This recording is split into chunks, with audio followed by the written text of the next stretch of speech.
ಓ, ತರುಣ್ ಅವರು ರೆಡಿಯಾಗಿ ಹೋಗ್ತಾ ಇದ್ದಾರೆ ಅನ್ಸುತ್ತೆ. ತರುಣ್ ಅವ್ರ ಹತ್ರ ನನ್ನ ಮದುವೆ ಕ್ಯಾನ್ಸಲ್ ಆಗಿದ್ದ ವಿಷಯ ಹೇಳಬೇಕಿತ್ತಲ್ಲ. ಪಾಪ ಅವತ್ತು ನಾನು ಇಷ್ಟ ಹೇಳಿದೆ ಮದುವೆ ಆಗ್ತಿದ್ದೀನಿ ಅಂತ ಎಷ್ಟೊಂದು ಬೇಜಾರು ಮಾಡಿಕೊಂಡ್ರು. ನಾನೇ ಹೇಳ್ತೀನಿ ಸತ್ಯನ ಅಂತ ಎಷ್ಟೊಂದೆಲ್ಲ ಇದು ಮಾಡಿದ್ರು. ಅವ್ರ ಹತ್ರ ಈ ವಿಷಯ ಹೇಳ್ದೆ ಮುಚ್ಚಿಟ್ರೆ ಎಷ್ಟು ಚೆನ್ನಾಗಿರುತ್ತೆ. ಅವ್ರ ಹತ್ರ ಈ ವಿಷಯ ಹೇಳಲೇಬೇಕು ಹೇಗಾದರೂ ಮಾಡಿ. ಹೇಗೆ ಅವ್ನು ಹೇಗೆ ಮಾತಾಡ್ಸೋದು?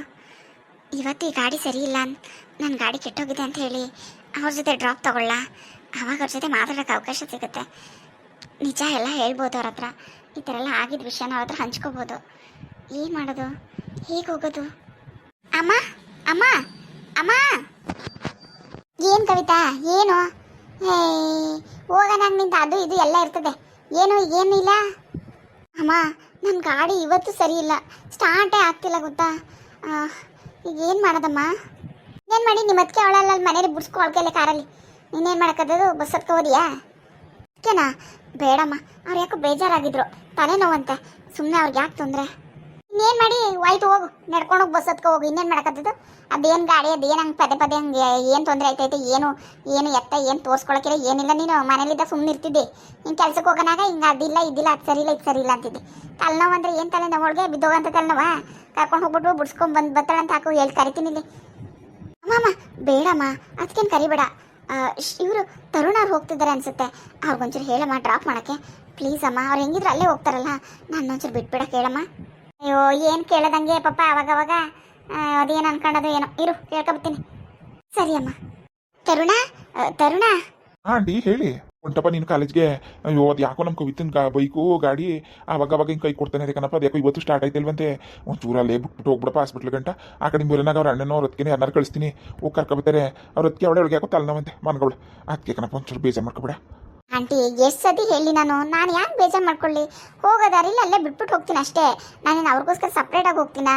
ಏನಿಲ್ಲ ತಾನೇ, ಬರಕ್ಕೆ ಹೇಳಿ. ಸರಿ ಕಣಪ್ಪ, ಹೆಂಗೋ ನಿನ್ನಂಥ ಹುಡುಗ ನಮಗೆ ನಮ್ಮ ಪಕ್ಕದ ಮನೆಗೆ ಬಂದಿರೋದು ಒಳ್ಳೇದು ಕಣಪ್ಪ. ಎಷ್ಟು ಸಹಾಯ ಮಾಡ್ತಿದ್ದಿ, ಎಷ್ಟು ಒಳ್ಳೆಯವನು ನೀನು. ಇರಪ್ಪ ಕಳಿಸ್ತೀನಿ. ಏನು ಹಿಂಗೆ ನೋಡ್ಕೊಂಡು ನಿಂತಿದ್ದಿ? ಹೋಗು ಹೇಳಿನಿ. ಮೊದಲು ನಿಮ್ಮ ಅಣ್ಣಗೆ ಹೇಳ್ಬಿಟ್ಟು ಅದೇನಾಗಿದೆ ಅದು ಸರಿ ಮಾಡಿಸು, ಇಲ್ಲಾಂದ್ರೆ ಬೇರೆದನ್ನೇ ಹೊಸದನ್ನೇ ತಗೋತಾಗೆ ತೊರ್ಗದು ಎಲ್ಲಾರ ಹಾಕ್ಬಿಟ್ಟು.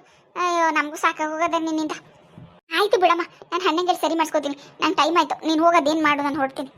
ಸರಿ. ಏನು ಪ್ರಾಬ್ಲಮ್ ಕವಿತಾವ್ರೆ ಗಾಡಿ? ಯಾಕಂದ್ರೆ ಮತ್ತೆ ಕೈ ಕೊಡ್ತದೆ. ಸರಿಯಾಗಿ ಒಂದ್ಸತಿ ತೋರಿಸ್ಕೊಬಿಡಿ, ಇಲ್ಲ ಕಾರ್ ತೊಗೊಬಿಡಿ.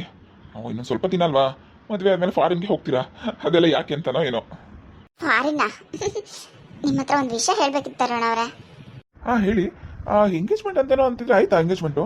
ನಾನು ಕರೀಲೇ ಇಲ್ಲ ನೀವು. ಆವಾಗಲೇ ಹೇಳ್ತಿದ್ರು ಆಂಟಿ ಒಂದು ವಾರದಿಂದನೇ ಎಂಗೇಜ್ಮೆಂಟು ಕವಿತಿಂದ ಎಂಗೇಜ್ಮೆಂಟು ಅಂತ. ನಂಗೆ ಗೊತ್ತಾಗಿಲ್ಲ. ನಾನು ಎಕ್ಸಾಮ್ ನಡೀತಾ ಇದೆ ಮಕ್ಕಳಿಗೆ, ಆ ಬಿಸಿಲಿದ್ದೀನಿ, ಹಾಗಾಗಿ ನಂಗೆ ಗೊತ್ತಾಗಿಲ್ಲ. ಅಲ್ಲ ನೀವಾದರೂ ಒಂದು ಮಾತು ಕರಿಬೋದಿತ್ತಲ್ಲ. ಅಯ್ಯೋ ತರುಣ್ ಅವರೇ, ನಾನು ಹೇಳೋದಕ್ಕೆ ಸ್ವಲ್ಪ ಬಿಡಿ. ಸಾರಿ ಹೇಳಿ. ಯಾವ ಎಂಗೇಜ್ಮೆಂಟು ಇಲ್ಲ, ಏನೂ ಇಲ್ಲ. ನನ್ನ ಎಂಗೇಜ್ಮೆಂಟ್ ಕ್ಯಾನ್ಸಲ್ ಆಯಿತು. ಯಾಕೆ ಆಂಟಿ ನಿಮ್ಮ ಹತ್ರ ಏನೂ ಹೇಳಿಲ್ವಾ? ಏನು ಎಂಗೇಜ್ಮೆಂಟ್ ಕ್ಯಾನ್ಸಲ್ ಆಯ್ತಾ? ಯಾಕೆ ಏನಾಯ್ತು? ಅದು ನಮ್ಮ ಅದಕ್ಕೆ ನೋಡಿದ್ರಲ್ಲ ಆ ಹುಡುಗ, ಅವ್ನು ಫಾರಿನಲ್ಲಿ ಇರೋದು. ಅವ್ನಿಗೆ ಆಲ್ರೆಡಿ ಫಾರಿನಲ್ಲೇ ಒಂದು ಹುಡುಗಿನ ಮದುವೆ ಆಗಿದ್ದಾನಂತೆ, ಒಂದು ಮಗುನೂ ಇದೆಯಂತೆ. ಅದು ನಮಗೆ ಎಂಗೇಜ್ಮೆಂಟ್ ನಾಳೆ ಅನ್ನಂಗೆ ಗೊತ್ತಾಯಿತು. ಹಾಗಾಗಿ ಎಂಗೇಜ್ಮೆಂಟ್ ನಡೀಲಿಲ್ಲ, ಎಂಗೇಜ್ಮೆಂಟ್ ಕ್ಯಾನ್ಸಲ್ ಆಯಿತು, ಮದುವೆನೂ ಕ್ಯಾನ್ಸಲ್ ಆಯಿತು. ಏನ್ರಿ ನೀವು ತುಂಬ ಲಕ್ಕಿ ಬಿಡಿ. ಅಲ್ಲ ಮನೆಯವ್ರ ಹತ್ರ ಹೇಳಕ್ಕೆ ಹೆದರ್ಕೋತಿದ್ರಿ. ದೇವರೇ ನಿಮ್ಮ ಮೌನ ಹತ್ರ ನೋಡಿ, ಇವಳಂತೂ ಯಾರ ಹತ್ರನೂ ಹೇಳ್ಕೊಳ್ಳಲ್ಲ. ಪಾಪ ಕಷ್ಟಪಟ್ಟು ಮದುವೆ ಆಗ್ತಿದ್ದಾಳೆ ಅಂತ ದೇವರೇ ತಥಾಸ್ತಿ ಮದುವೆ ಕ್ಯಾನ್ಸಲ್ ಆಗಲಿ ಅಂತ ಆಶೀರ್ವಾದ ಮಾಡಿಬಿಟ್ರು. ಆಗಿದೆ. ನನಗೂ ಹಾಗೆ ಅನ್ನಿಸ್ತು. ನನ್ನ ಕೋರಿಕೆನ ದೇವರಾದರೂ ಕೇಳಿಸ್ಕೊಂಡಲ್ಲ ಅಂತ ತುಂಬ ಖುಷಿ ಆಯಿತು. ತುಂಬ ಅಂದರೆ ತುಂಬ ಖುಷಿ ಆಯಿತು ತರುಣ್ ಅವರೇ. ನಿಮ್ಮ ಹತ್ರ ವಿಷಯ ಹೇಳಬೇಕು ಅಂತ ಅಂದ್ಕೊಂಡೆ, ಅದಕ್ಕೆ ಹೇಳ್ತಿದ್ದೀನಿ. ಥ್ಯಾಂಕ್ ಯು ಕವಿತಾ ಅವರೇ. ನನ್ನ ಹತ್ರ ಹೇಳಬೇಕು ಅಂತ ಅನಿಸಿದ್ದಿಲ್ಲ ನಿಮಗೆ? ಹೌದು, ಯಾಕಂದರೆ ಅವತ್ತು ನನಗೆ ಮದುವೆ ಇಷ್ಟ ಇಲ್ಲ ಅಂತ ನಿಮ್ಮ ಹತ್ರ ಹೇಳ್ಕೊಂಡಾಗ ನೀವು ಎಷ್ಟೊಂದು ಬೇಜಾರು ಮಾಡ್ಕೊಂಡ್ರಿ. ನನ್ನ ಬಗ್ಗೆ ಎಷ್ಟೊಂದು ಅನುಕಂಪ ತೋರಿಸಿದ್ರಿ. ಇಷ್ಟ ಇಲ್ಲದಿದ್ರು ಮದುವೆ ಆಗ್ತಿದ್ದಾಳಲ್ಲ ಅಂತ ನೀವೇ ಹೇಳೋಕ್ಕೂ ರೆಡಿಯಾಗಿದ್ರಿ. ನೀವು ಅಷ್ಟೊಂದೆಲ್ಲ ಇದು ಮಾಡುವಾಗ ಈ ಥರ ಕ್ಯಾನ್ಸಲ್ ಆಯಿತು ಅಂತ ನಿಮ್ಮ ಹತ್ರ ಹೇಳಿಲ್ಲ ಅಂದರೆ ಅದು ಸರಿ ಹೋಗುತ್ತಾ ಹೇಳಿ? ಅದಕ್ಕೆ ನಿಮ್ಮ ಹತ್ರ ಹೇಳಬೇಕು ಅಂತ ಅನ್ನಿಸ್ತು. ಹೇಳೋಕ್ಕೆ ಇವತ್ತು ಅವಕಾಶ ಸಿಕ್ತು. ಹೌದಾ, ಒಳ್ಳೇದಾಯ್ತು ಬಿಡ್ರಿ. ನನಗಂತೂ ತುಂಬ ಖುಷಿ ಆಗ್ತಿದೆ. ನಿಮ್ಗೂ ಖುಷಿಯಾಗಿರುತ್ತೆ, ನನಗೂ ಖುಷಿ ಆಗ್ತಿದೆ. ಇನ್ಮೇಲೆ ಹ್ಯಾಪಿಯಾಗಿರಿ. ಏನಂತೀರಾ? ಹೌದು ತರುಣ್ ಅವರೇ, ನನಗಂತೂ ಈ ಮದುವೆ ಅಂತ ಎಂಗೇಜ್ಮೆಂಟು ಮದುವೆ ಇದೆಲ್ಲ ಕೇಳಿ ಒಂಥರ ತಲೆ ಕೆಟ್ಟು ಹೋಗಿತ್ತು. ನೆಮ್ಮದಿನೇ ಇರಲಿಲ್ಲ ಗೊತ್ತಾ. ಮನೆಗೆ ಬಂದರೂ ನೆಮ್ಮದಿ ಇರಲಿಲ್ಲ. ಈ ಹುಡುಗನ ಮದುವೆನೇ ಆಗಲೇಬೇಕಾ ನಾನು? ಇಷ್ಟು ಬೇಗ ಹತ್ತಿರ ಬಂದುಬಿಡ್ತು, ನಾಳೆನೇ ಎಂಗೇಜ್ಮೆಂಟು, ಅದು ಇದು ಅಂತ ತುಂಬ ಟೆನ್ಷನ್ ಮಾಡ್ಕೊಬಿಟ್ಟಿದ್ದೆ. ಅವ್ನು ಹೇಗಪ್ಪ ಮದುವೆ ಆಗೋದು? ಫಾರಿನ್ ಬೇರೆ ಹೋಗ್ಬೇಕಾ? ಏನೇನೋ ಯೋಚನೆ ಮಾಡಿಬಿಟ್ಟಿದ್ದೆ. ಆದರೆ ಇಷ್ಟು ಬೇಗ ಆ ದೇವ್ರು ನನ್ನ ಕೋರಿಕೆನ ಅರ್ಥ ಮಾಡಿಕೊಂಡು ಆ ಹುಡುಗನ ಜೊತೆ ನನ್ನ ಮದುವೆನೇ ಕ್ಯಾನ್ಸಲ್ ಮಾಡಿಬಿಟ್ಟ. ನನಗಂತೂ ತುಂಬ ತುಂಬ ಖುಷಿ ಆಗ್ತಿದೆ. ಇಲ್ಲ ನಿಮ್ಮ ಅದಕ್ಕೆ ಫ್ರೆಂಡ್ ಅಂತ ಹೇಳಿದ್ರಿ ಅವ್ರಿಗೆ ಗೊತ್ತಿರಲಿಲ್ವಾ ಇವ್ನು ಮದುವೆ ಆಗಿರೋದು? ಇಲ್ಲ ತರುಣ್ ಅವರೇ, ನಿಜವಾಗ್ಲೂ ಗೊತ್ತಿರಲಿಲ್ಲ ಅದಕ್ಕೆ. ಅದಕ್ಕೆ ಪಾಪ ತುಂಬ ಒಳ್ಳೆಯವರು. ಅವ್ರಿಗೆ ಗೊತ್ತಿದ್ರೆ ಆ ಥರ ಎಲ್ಲ ಮಾಡಲ್ಲ ಅವರು. ಗೊತ್ತಿಲ್ಲದೆ ಇದ್ದಿದ್ದಕ್ಕೆ ಅವ್ರು ಈ ಮದುವೆಗೆ ಒಪ್ಕೊಂಡಿದ್ದು.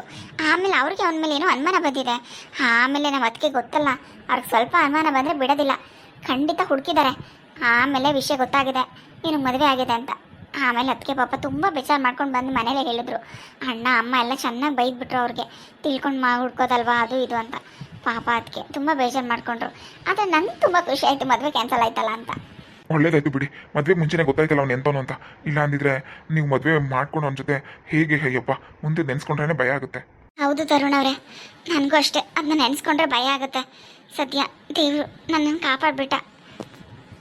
ನೀವು ಯಾರಾದರೂ ಲವ್ ಗಿವ್ ಮಾಡ್ಕೊಂಡು ಮದುವೆ ಮಾಡ್ಕೊಂಡಿದ್ರೆ ಚೆನ್ನಾಗಿರೋದು. ಏನೋ ಈ ಥರ ಗೊತ್ತಿಲ್ಲದೆ ಇರೋನ್ನ ಹುಡುಕಿ ಮದುವೆ ಮಾಡಿಕೊಂಡು ಆಮೇಲೆ ಮುಂದೆ ಏನೋ ಎತ್ತೋ ಅಂತ ಯೋಚನೆ ಮಾಡೋ ಬದಲು ಯಾರಾದ್ರೂ ಲವ್ ಮಾಡಬೇಕಿತ್ತು. ಎಂಥ ಒಳ್ಳೆ ಹುಡುಗಿಯಲ್ಲೂ ಸಿಕ್ಕಿಲ್ವಾ? ಹೂವ, ಅದರಲ್ಲೆಲ್ಲ ನನಗೆ ಇಂಟ್ರೆಸ್ಟ್ ಇಲ್ಲ ತರುಣ್ ಅವರೇ. ನನಗೆ ಅದ್ಯಾವುದು ಇಷ್ಟ ಇಲ್ಲ. ನಿಜ ಹೇಳಬೇಕು ಅಂದರೆ ಮದುವೆನೇ ಇಷ್ಟ ಇಲ್ಲ. ಆದರೆ ನಮ್ಮ ಅಮ್ಮನ ಬಲವಂತಕ್ಕೆ ನಾನು ಹಾಕಲೇಬೇಕಲ್ಲ, ಅಷ್ಟಕ್ಕೆ ಅದಕ್ಕೋಸ್ಕರ ಒಪ್ಕೋತಿದ್ದೀನಿ. ಅಷ್ಟು ಬಿಟ್ಟರೆ ನನಗೆ ಮದುವೆ ಲವ್ ಇದು ಯಾವುದ್ರಲ್ಲೂ ಇಂಟ್ರೆಸ್ಟ್ ಇಲ್ಲ. ಹೌದಾ? ನೀವು ಬಿಡ್ರಿ, ಎಲ್ಲದರಲ್ಲೂ ಡಿಫ್ರೆಂಟ್ ನೀವು. ಈಗಿನ ಕಾಲದ ಹುಡುಗಿರ್ಗೂ ನಿಮಗೂ ಮ್ಯಾಚೇ ಆಗಲ್ಲ. ನೀವೇನೋ ಆ ಕಾಲದ ಹುಡುಗಿ ಅಂತ ಅನಿಸುತ್ತೆ ನನಗೆ. ಹೌದಾ? ಹೌದು ರೀ. ಆದರೆ ನೀವು ತುಂಬ ಒಳ್ಳೆಯವರು, ತುಂಬ ತುಂಬ ಒಳ್ಳೆಯವರು ಕವಿತಾ ಅವರೇ. ಆಯ್ತಾಯ್ತು, ನಾನು ಹಾಸ್ಪಿಟಲ್ ಬಂತು ನಿಲ್ಲಿಸ್ತೀರಾ? ಇಷ್ಟು ಬೇಕು ಅಂತ ಗೊತ್ತೇ ಆಗಲಿಲ್ಲ ನೋಡಿ. ಇಳೀರಿ ಇಳೀರಿ. ಓಕೆ ಸರ್, ಬಾಯ್.